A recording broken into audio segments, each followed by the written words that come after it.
Siksa kubur orang gantung diri, larangan Allah yang perlu diwaspadai. Permasalahan mental dan beratnya beban masalah yang ditanggung seringkali membuat seseorang putus asa, apalagi tidak ada dukungan dari orang-orang sekitar. Keputusasaan yang parah bisa menjerumuskannya ke tindakan bunuh diri.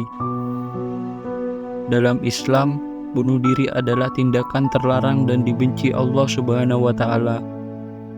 Bunuh diri sama dengan melawan takdir Allah, sebab kematian belum semestinya datang, namun seseorang memaksa untuk mati.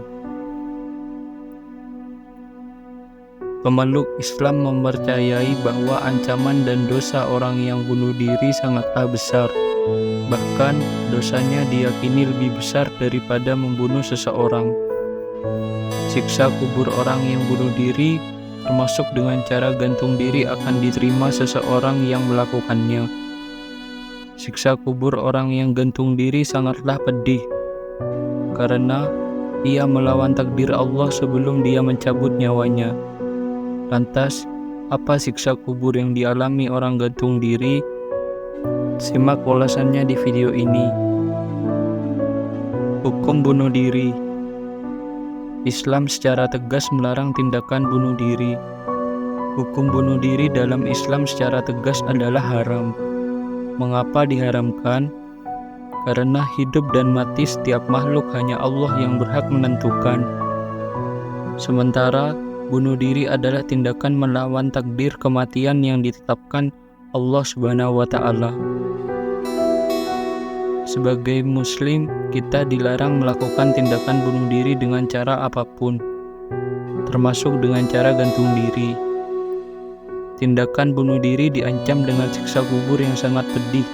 Maka dari itu, sebisa mungkin kita menyelesaikan masalah dengan hati yang kuat dan selalu memohon pertolongan kepada Allah Subhanahu wa Ta'ala. Dalil Al-Quran larangan bunuh diri. Secara tegas, Allah melarang hambanya untuk bunuh diri. Allah berfirman dalam Al-Quran surat An-Nisa ayat 29-30 yang artinya, "Wahai orang-orang yang beriman, janganlah kamu saling memakan harta sesamamu dengan jalan yang batil tidak benar, kecuali dalam perdagangan yang berlaku atas dasar suka sama suka di antara kamu. Dan janganlah kamu membunuh dirimu, sungguh Allah Maha Penyayang kepadamu. Dan barang siapa berbuat demikian dengan cara melanggar hukum dan zalim, akan kami masukkan dia ke dalam neraka. Yang demikian itu mudah bagi Allah."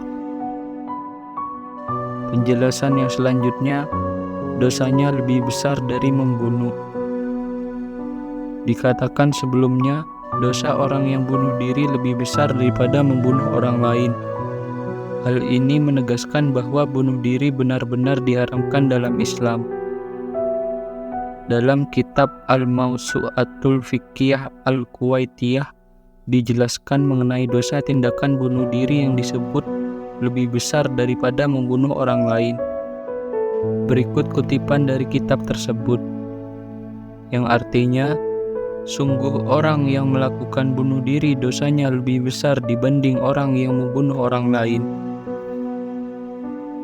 Kutipan kitab tersebut mengingatkan kepada kaum muslim untuk menghindari perbuatan bunuh diri. Apabila benar-benar merasa kesulitan dalam menyelesaikan persoalan, sebaiknya meminta bantuan kepada ahlinya. Siksa kubur orang gantung diri. Siksa kubur orang gantung diri sangatlah pedih.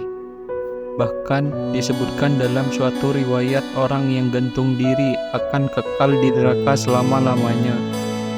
Siksa kubur orang gantung diri juga dijelaskan dalam sebuah riwayat hadis berikut ini. Dari Jundub bin Abdullah, ia berkata, Rasulullah Shallallahu Alaihi Wasallam bersabda, "Dahulu ada seorang laki-laki sebelum kamu yang mengalami luka, lalu dia berkeluh kesah. Kemudian dia mengambil pisau, lalu dia memotong tangannya. Darah pada tangannya tidak berhenti mengalir sampai dia mati. Allah Subhanahu wa Ta'ala berfirman, "Hambaku mendahuluiku terhadap dirinya. Aku haramkan surga baginya." Hadis riwayat Bukhari. Lantas, apa yang akan dialami di alam kubur oleh pelaku bunuh diri? Dalam hadis tersebut dapat diambil kesimpulan bahwa siksa kubur orang yang bunuh diri sama seperti cara mereka melakukan bunuh diri. Dipastikan juga mereka akan menjadi penghuni neraka yang kekal di dalamnya. Jadi, apabila bunuh dirinya dengan cara gantung diri, maka siksa kuburnya juga sama dengan cara ia melakukan bunuh diri. Angka pencegahan bunuh diri.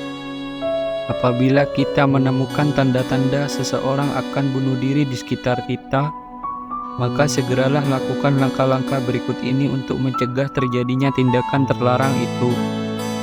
Yang pertama, mengajak berdiskusi dan jadilah pendengar yang baik. Yang kedua, membantu menyelesaikan masalah semampu kita.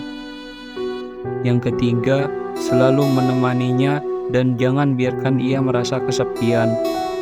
Dan yang terakhir, temani ia untuk bertemu dengan psikolog atau psikiater. Dengan melakukan beberapa langkah-langkah tersebut, diharapkan orang-orang terdekatmu terhindar dari perilaku bunuh diri. Wassalamualaikum warahmatullahi wabarakatuh.